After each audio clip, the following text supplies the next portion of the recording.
من كام يوم كده عدى في بالي واحد كان روح بالنسبة لي.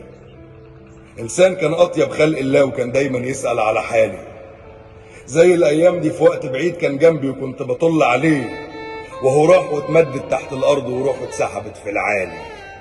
أصعب إحساس حد يحسه يصحى من النوم عارف إنه في حد صحيح كان بيحبه وخلاص ما بقاش موجود منه. لا هينفع يتكلم وياه ولا يضحك ولا يتمشى معاه، يضطر يعيش عمره بدونه ولو مش برضاه غصب عنه. ازاي تتعود على انسان فيروح ويقولك انساني، تحفظ تفاصيله واطباعه وبعديها ما بتشوفهاش تاني بسهوله وعادي، تلاقي الكون بقى ناقص واحد بتحبه والدنيا بتمشي وبتكمل وانت اللي لوحدك بتعاني. ازاي النيل لسه بيجري وازاي الشمس بتطلع نور، وازاي اما انت مشيت يا حبيب الناس كلها ما بكتش بحور، وازاي الكون ما خلصش خلاص مع انك بالنسبه لي الكون، واتاري الدنيا ما بتهديش بيك ومن غيرك عادي تدور. اما انا من يوم ما انت توفيت وانا فيا مكان ضلمه ومكسور. ازاي رمضان يجي علينا وانت اللي تغيب عني وما تجيش، والعيد البس له الجلابيه واصلي لوحدي وما تصليش، وازاي ابو قلب ابيض هنسى وكل التفاصيل صورتك فيها، فاكر هتموت يعني لوحدك؟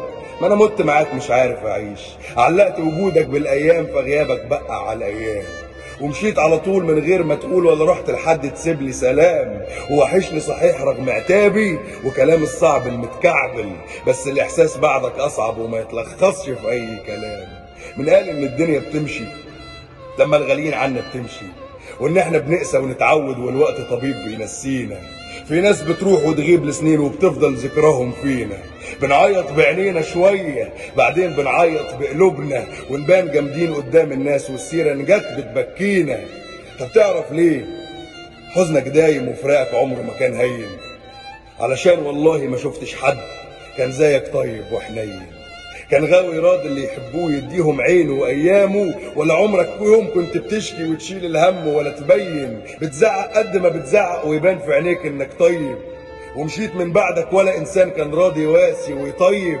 ما عرفتش قيمة شيء موجود غير لما الشيء راح من ايدي.